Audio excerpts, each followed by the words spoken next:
Friends, তো ডাল রান্না করছি। দেখো, বিউলির ডাল, আর এই যে সিদ্ধ করে নিয়েছি লাউ দিয়ে ডাল করছি। ডালটার মধ্যে একটু কাঁচা লঙ্কা, তেজপাতা আর পাঁচফোড়ন দিয়ে দিলাম। এবার একটু আদা দিয়ে দিলাম। আদাটা জাস্ট একটু ফ্রাই হবে। এবারে ডালটা দিয়ে দেব। এবার একটু গরম জল দেব। গরম জল করে রেখেছিলাম, একটু গরম জল দিয়ে দেবো ডালে। গরম জলটা দিলে ডালে টেস্ট হয়। এবার একটু লবণ হলুদ দেব। এবার ডালটা ফোটা শুরু করেছে। এই মতো অবস্থায় আমি এই যে চিনি, লবণ, হলুদ দিয়ে দেব।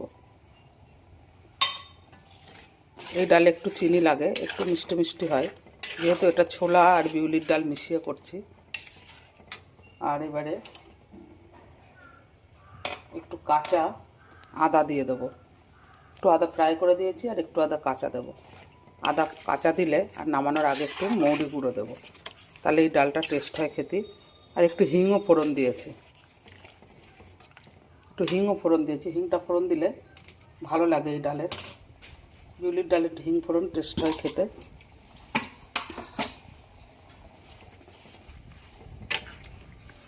তো কেমন লাগছে? আর একটা কথা বলি, যখন আমরা মহিলারা কিছু কন্টেন্ট খুঁজে পাই না, ভালো কন্টেন্ট না দিলে তো দর্শক বাড়ে না। যখন আমরা কিছু কন্টেন্ট খুঁজে পাই না, তখন আমরা রান্নাবান্নার কথাই চিন্তা করি। রান্না ছাড়া তো আর কিছুই আমাদের কাছে আসে না।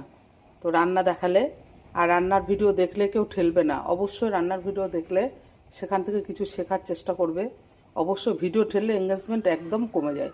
তো ভিডিওকে ক্লিক করে একটু দেখার চেষ্টা করবে, তাহলে নতুন বন্ধুরা দেখবে এঙ্গেজমেন্টটা ঠিক থাকবে। আর তোমার এঙ্গেজমেন্ট যদি ঠিক থাকে, তাহলে তোমার ভিউও খুব ভালো আসবে।